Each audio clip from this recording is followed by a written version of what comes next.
Halo guys, apa kabar kalian semua? Mimin di sini bakal melanjutkan alur cerita Sword Star. Disclaimer dulu bahwa kemungkinan besar ada perbedaan antara novel dan versi Donghua-nya, tapi alur cerita utamanya tetap sama. Jadi tanpa ragu, Mimin akan membawakan alur ceritanya. Selain kedua leluhur Tanah Suci, pendiri Kapak Besar dikenal sebagai salah satu makhluk agung teratas di seluruh samudra semesta dan pemimpin kota primal, bahkan lebih tenang secara alami dengan watak yang mantap. Sementara warisan denyut Duandong River mampu membuat keduanya kacau dan membuat mereka semua gelisah. Kesepakatan dengan Tanah Suci Kaisar Timur yang tampaknya telah diberitahukan Lo Feng kepada mereka juga mengejutkan mereka berdua. 10 harta karun sejati tertinggi. Pemimpin kota primal tidak dapat menahan diri untuk tidak berseru.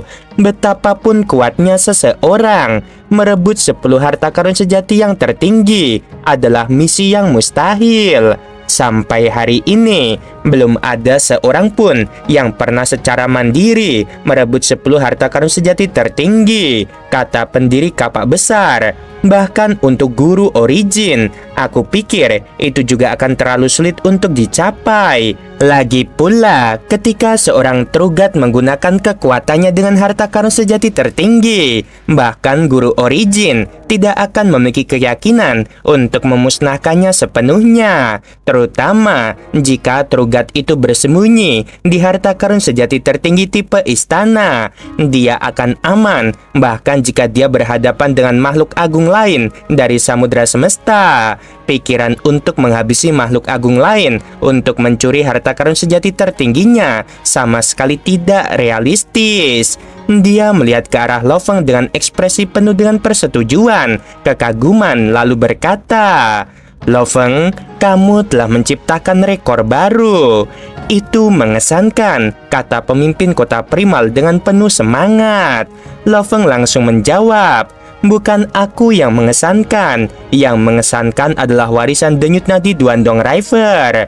"Tidak 10 sekaligus, itu terlalu dibesar-besarkan," jelas Lo Feng. "Leluhur Kaisar Timur itu tidak sebodoh itu. Bahkan untuk Tanah Suci Kaisar Timur miliknya sendiri, mengeluarkan 10 harta karun sejati tertinggi akan menjadi tanggung jawab besar yang harus dipikulnya. Dia tidak akan pernah memberikan 10 di antaranya kepadaku tanpa melihat sendiri warisan itu." Kapak Besar tertawa riang.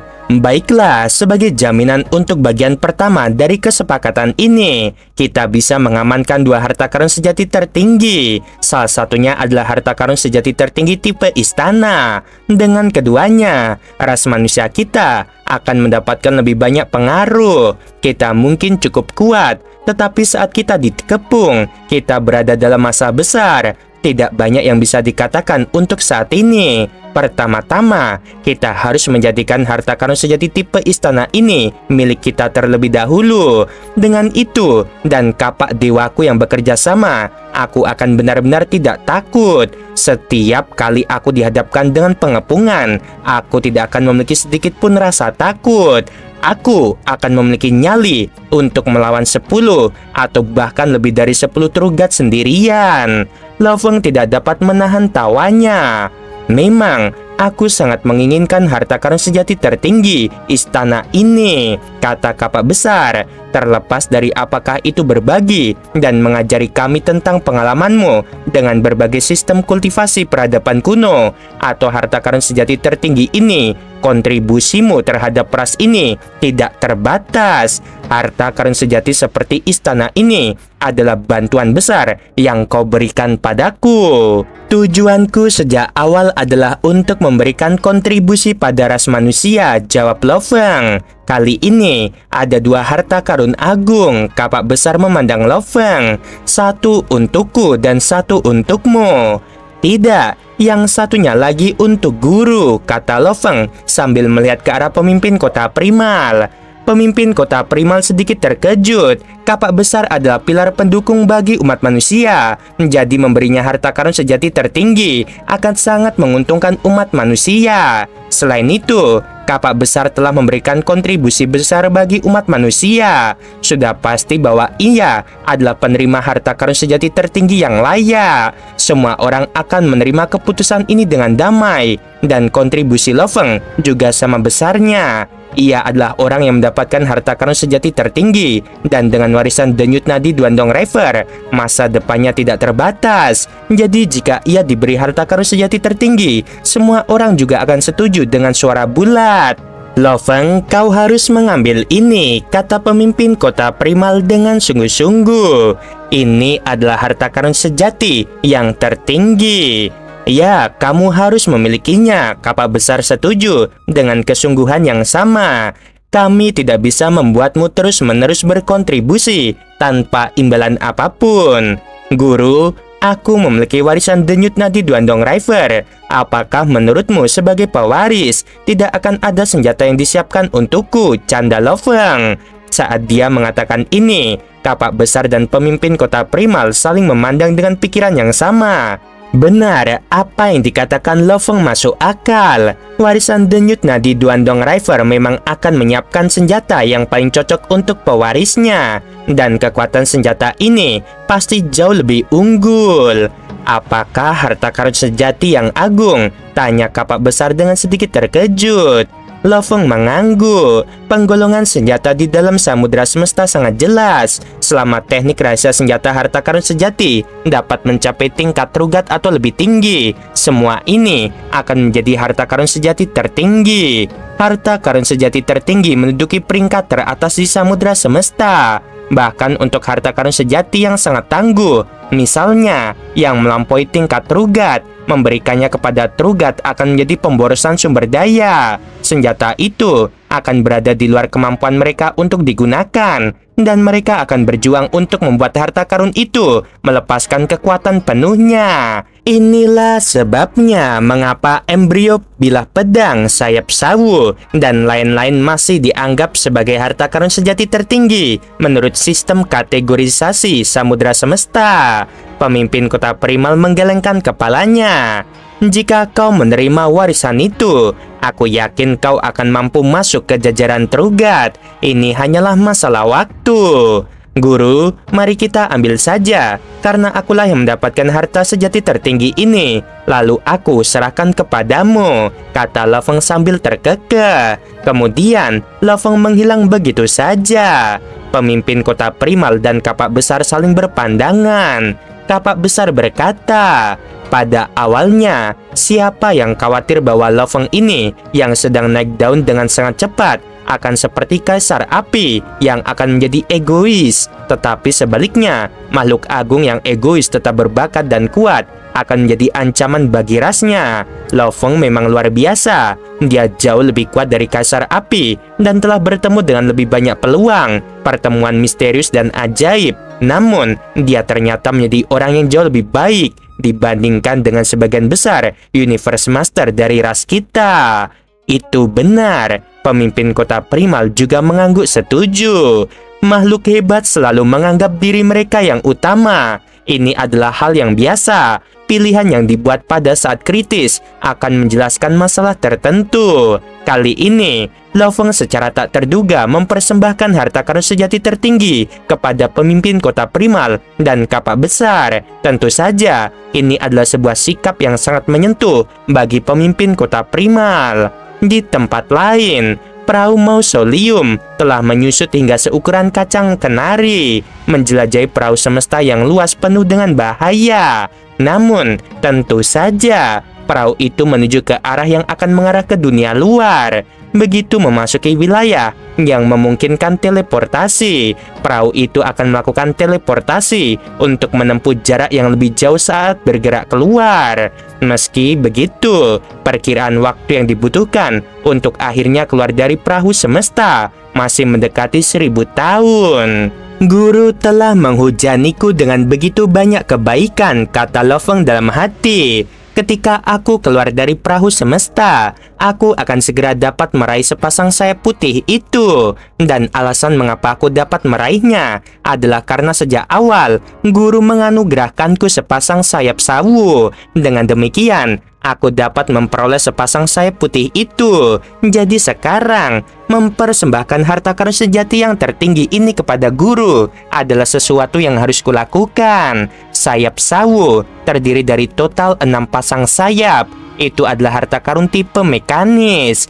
Kekuatan serangan yang dapat dieksekusinya sangat kuat, terutama setelah diubah oleh kekuatan asal-usul. Harta karun tipe ini biasanya dapat memungkinkan makhluk hebat untuk melompati level dalam pertempuran karena peningkatan kekuatan. Oleh karena itu, dalam peradaban kuno, ini adalah tipe yang sangat populer, hampir sebanding dengan harta karun tipe pertarungan jarak dekat. Namun, semakin dekat seseorang maju ke puncak, semakin sulit bagi tipe mekanis untuk maju karena semakin dekat seseorang, semakin ketat persyaratan yang diharapkan dari harta karun mekanis. Tanpa mempertimbangkan melompati level dalam pertempuran, membuat harta karun tipe ini yang kompatibel dengan dirinya sendiri sangatlah sulit. Tentu saja, dalam konteks peradaban kuno, Lo Feng hanya dianggap berada pada level biasa. Itulah sebabnya memiliki sayap sawo akan sangat menguntungkannya. Sayang sekali, bahkan setelah menambahkan sepasang sayap putih, aku hanya punya 3 pasang, kata Lo Feng pada dirinya sendiri. Di mana 3 pasang lainnya selama bertahun-tahun sayap sawo telah rusak. Sepasang sayap putih rusak, sementara 5 pasang lainnya semuanya sangat lemah. Dengan demikian, kekuatan mereka sangat berkurang. Untuk 5 pasang sayap lainnya, setiap pasang hanya memiliki kekuatan harta karun sejati biasa. Jadi, jika salah satu dari mereka direbut oleh Universe Master atau Trugat, mereka kemungkinan akan dengan santai dilemparkan ke dalam brankas harta karun atau diberikan kepada para kesatria. Lo Feng memikirkannya sejenak. Itulah yang dilakukan pemimpin kota primal saat ia memperoleh sepasang sayap. Ia langsung menyerahkannya kepada Lo Feng, dan sepasang sayap kedua diperoleh dari kesatria Tianyang. Kalau salah satu sayap itu benar-benar dibuang ke dalam brankas harta karun oleh makhluk agung acak atau dibawa oleh beberapa kesatria dalam alam semesta miniatur tertentu, maka Lo Feng tidak dapat berbuat apa-apa lagi.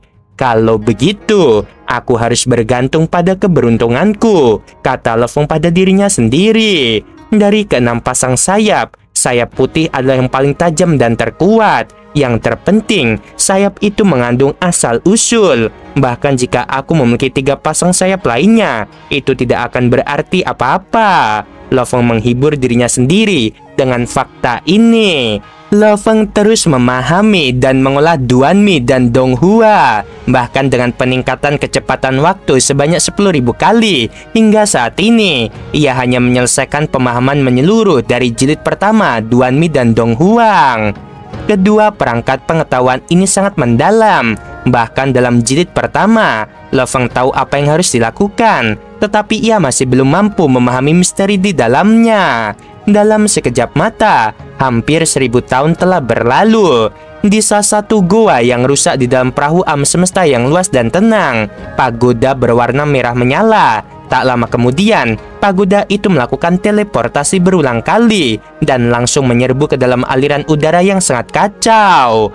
Akhirnya, aku keluar dari perahu semesta. Di dalam pagoda merah, Lo Feng tertawa terbahak-bahak. Pagoda merah ini sebenarnya adalah menara bintang dalam bentuk lain. Setelah ia menyingkirkan sekelompok Universe Master mengejarnya, ia telah terbang selama lebih dari 100 tahun sebelum beralih dari perahu makam untuk melanjutkan penerbangannya di menara bintang. Karena perahu makam tidak mampu mengambil bentuk lain dan terlalu mencolok, begitu makhluk agung lainnya melihatnya, mereka dapat dengan cepat menebak bahwa Lo Feng pasti berada di dalam perahu itu.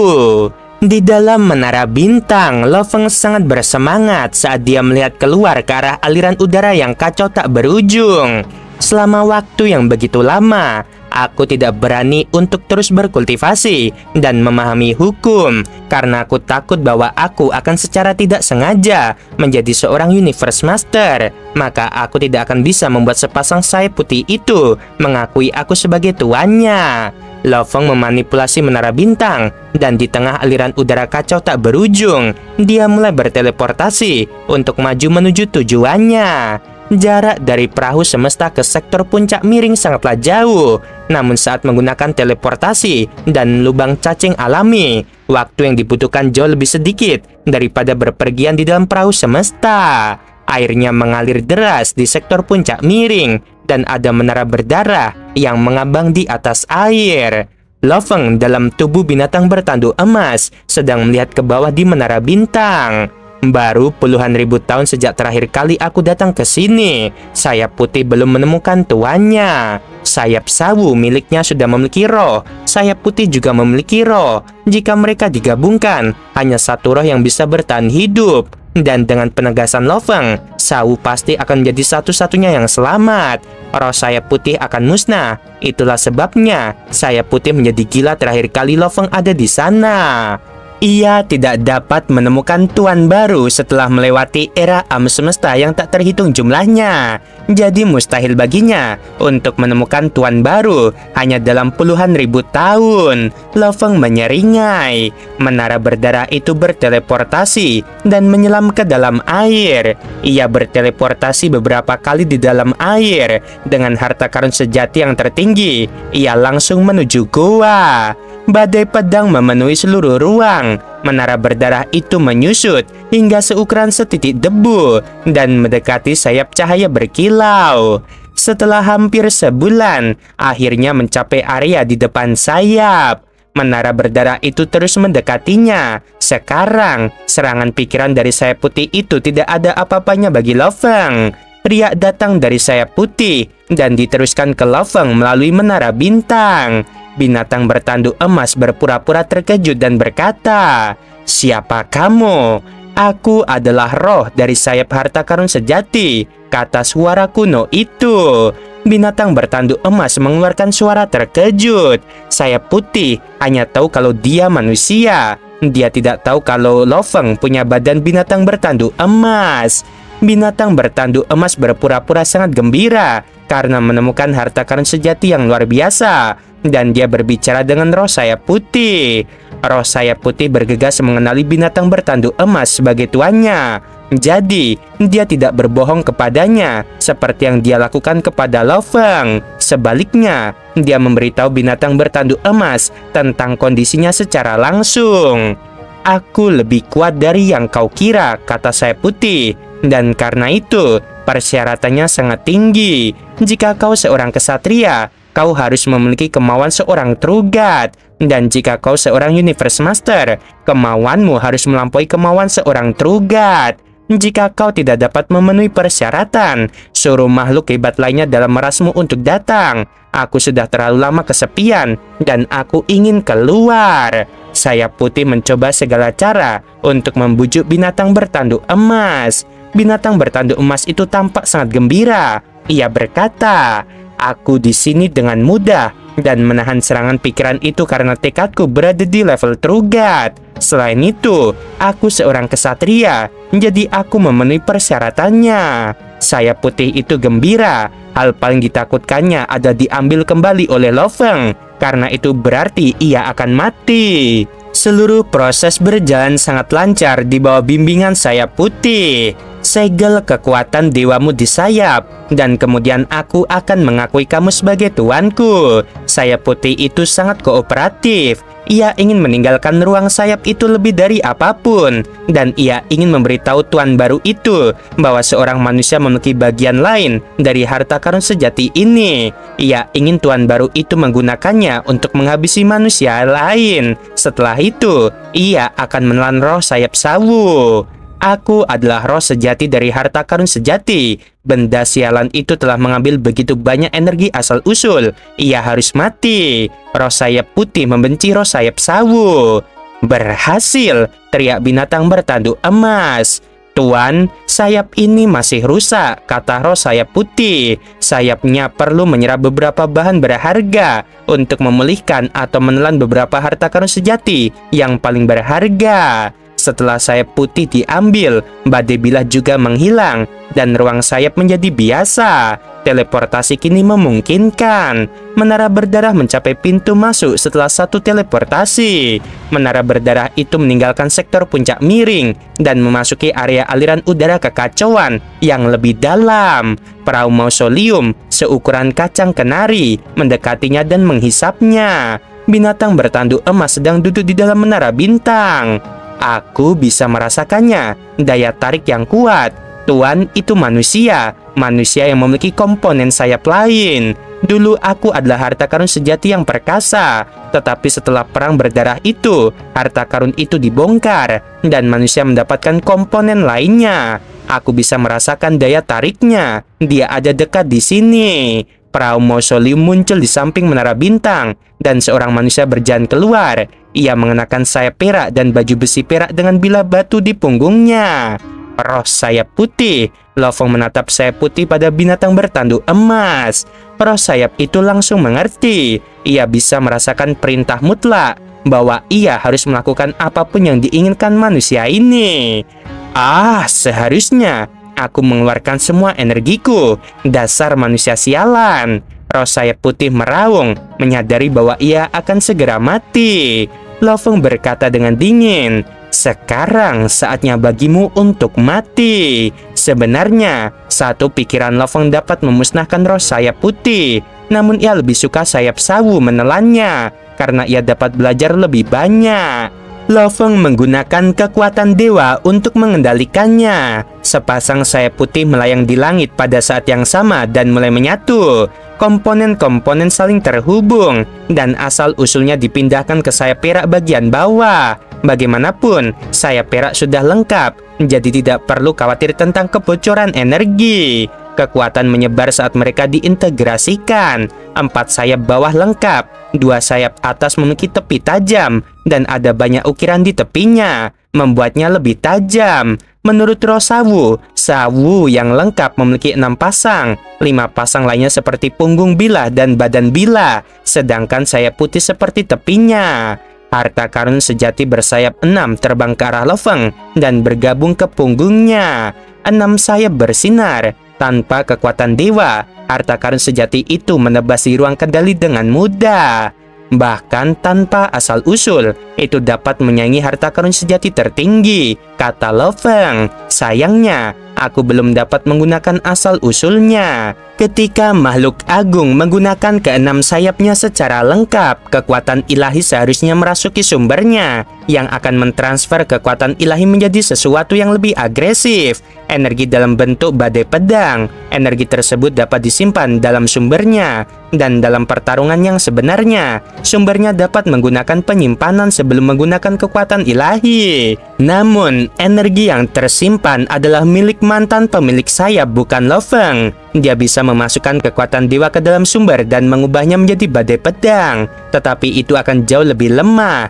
Ketika dia menggunakan sumber, dia harus mengeluarkan energi dari mantan pemilik sayap. Kedua jenis kekuatan dewa itu berada pada level yang berbeda, jadi mereka tidak dapat disimpan di suatu tempat. Satu-satunya cara yang bisa ia gunakan adalah dengan memasukkan kekuatan ilahinya untuk mengeluarkan energi yang ditinggalkan oleh mantan pemilik sayap. Ketika energi sebelumnya dikeluarkan sekaligus, itu akan menjadi sangat kuat. Jadi Lo Feng tidak berani menggunakan sumbernya. Ia hanya menggunakan kekuatan ilahinya untuk menggerakkan sayap sawu. Lo Feng tidak akan menggunakan asal-usulnya tanpa alasan yang jelas. Dia punya dua pemikiran tentang asal-usul itu. Pertama, menggunakan energi yang tersimpan di asal-usul untuk memperbaiki harta karun sejati sayap yang lengkap saat dia mendapatkan 3 pasang lainnya di masa mendatang. Sama seperti bagaimana sayap sawu menyerap sejumlah besar energi untuk memperbaiki kerusakannya. Meskipun barang berharga jenis mesin dapat memperbaiki diri sendiri, mereka tetap membutuhkan sebuah energi. Namun, energinya tidak cukup baik untuk memperbaiki benda berharga seperti sayap sawu. Ini adalah satu pemikiran. Pemikiran lainnya adalah menggunakannya sebagai kartu andalan. Setiap energi bilah lebih dahsyat daripada serangan daripada Trugat dan dapat menghancurkan harta karun sejati tipe istana tingkat puncak. Jika semua ratusan juta energi meledak melalui tepi sayap putih, bahkan harta karun sejati tertinggi pun akan hancur. Tentu saja, dia hanya bisa menggunakannya sekali. Aku akan mencoba menemukan 3 pasang sayap lainnya dan menyerap energinya, pikir Lo Feng. Energi yang tersisa sudah cukup untuk melakukan serangan. Menara berdarah itu meninggalkan sektor puncak miring dan bergegas menuju alam semesta asli. Sayap sawu berkomunikasi. Tuan, sayapnya masih rusak. Jadi saat dipicu oleh kekuatan dewamu, sayapnya akan jauh lebih lemah dan akan menghambat kekuatan keseluruhan. Sayapnya harus menelan beberapa material berharga untuk diperbaiki. Biasanya, material utamanya harta karun sejati puncak. Menelan harta karun sejati puncak secara langsung juga tidak masalah, tetapi terlalu mahal. Dan yang lebih penting, ada 3 noda darah dewa di sayap putih, dan itu juga mempengaruhi kekuatan keseluruhan. Namun, setelah ketiga sayap digabungkan, lebih mudah untuk mengeluarkan darah dewa. Namun saat menyatu dengan sepasang sayap ke-6, darah dewa akan keluar sendiri. Sayap sawu banyak berbicara dalam perjalanan kembali ke alam semesta asli. Bagaimanapun, ia harus menekan noda darah saat terluka. Jadi ia ingin masalah itu diselesaikan secepat mungkin. Aku akan mengumpulkan beberapa materi saat aku kembali, tapi aku tidak punya cukup materi saat ini, kata Lo Feng kepada Sawu. Dia memang memiliki beberapa harta karun sejati. Selama pewarisan, banyak makhluk agung terbunuh. Namun makhluk agung yang pergi sebelum warisan dasar mengambil harta karun sejati tertinggi dan harta karun sejati puncak. Mereka melihat kematian 2 guru sejati dari klan mata dewa. Jadi mereka tahu bahkan harta karun sejati tertinggi tipe istana tidak dapat melindungi mereka. Mereka juga tahu bahwa hanya ada satu yang dapat bertahan hidup dari warisan dasar. Jadi hampir tidak ada dari mereka yang membawa harta karun sejati. Mereka datang ke sini hanya untuk mendapatkan warisan, jadi mereka sudah siap menghadapi kematian. Banyak dari mereka tidak membawa harta karun sejati, kata Lo Feng. Hanya ada harta karun sejati tipe domain puncak, tipe istana puncak, dan tipe jiwa puncak. Sedangkan untuk harta karun sejati puncak biasa dan tipe domain tingkat atas serta harta karun sejati tipe istana hanya ada 12. Mereka yang lebih lemah dari mereka bahkan tidak layak disebut. Itu tidak cukup bagi sayap sawu untuk pulih.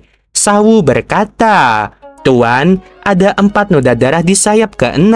Dan setelah sekian lama, noda darah itu pun keluar membentuk setetes darah dewa. Untuk sayap ke-6 di bawah pengaruh noda darah, infus kekuatan dewa akan terpengaruh secara negatif. Darah dewa itu pastilah darah pemilik lama harta karun sejati sayap ini. Ia mengandung kekuatan yang tak terbatas. Tuan, kamu tidak dapat menggunakan kekuatan ilahimu untuk menutupinya. Kamu harus terlebih dahulu mengusirnya dan kemudian menggunakan menara bintangmu untuk menahannya. Lo Feng menjadi bersemangat. Itu darah dari seorang dewa, darah dewa dari makhluk tertinggi yang dapat merusak seluruh sayap sawu. Kekuatan kemauan saja sudah sangat kuat, dan setetes kekuatan dewa seperti itu dapat digunakan dengan sangat baik. Di bawah kendali Lo Feng, setetes darah merah muncul di sayap putih, dan ada tetesan darah hitam di sekitarnya. Darah itu jatuh ke lantai, ruang kendali menara bintang. Lantai itu tenggelam seperti mangkuk, dan setetes darah dewa mengalir dan membentuk oval.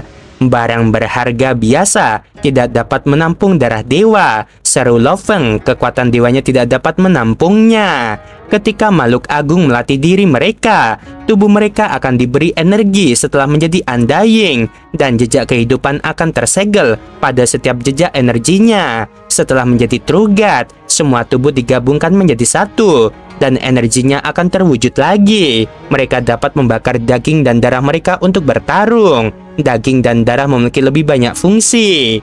Jika tekad yang menghancurkan itu menyebar, Hanya Universe Master terbaik yang dapat menahan tekad itu. Jika terkonsentrasi pada satu arah, itu akan menjadi laser. Pikiran Trugat hampir tidak dapat menahannya. Darah dewa dapat diberi energi.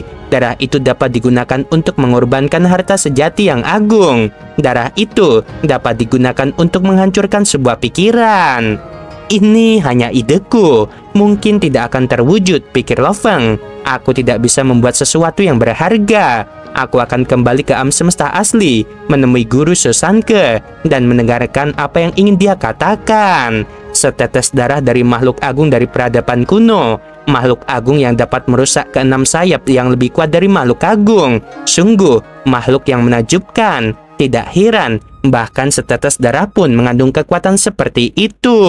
Lo Feng menggunakan pikirannya untuk berkomunikasi. Sawu, aku tidak punya banyak harta karun sejati, dan material berharga dalam ras manusia tidaklah cukup. Jadi aku akan meninggalkan binatang bertanduk emas itu bersamamu. Kau bisa pergi ke daerah terdalam samudera semesta, dan mendapatkan barang-barang berharga yang ditinggalkan oleh Jifanzi. Jifanzi adalah seorang Trugat. Ketika dia pergi untuk mencoba inkarnasi, dia mungkin hanya mengambil harta karun sejati tertinggi yang benar-benar berguna, atau beberapa barang berharga seperti harta karun sejati tipe Istana Puncak. Jifanzi mungkin meninggalkan lebih banyak barang berharga di sana daripada barang-barang berharga yang ditinggalkan oleh makhluk agung yang terbunuh dari klan Mata Dewa.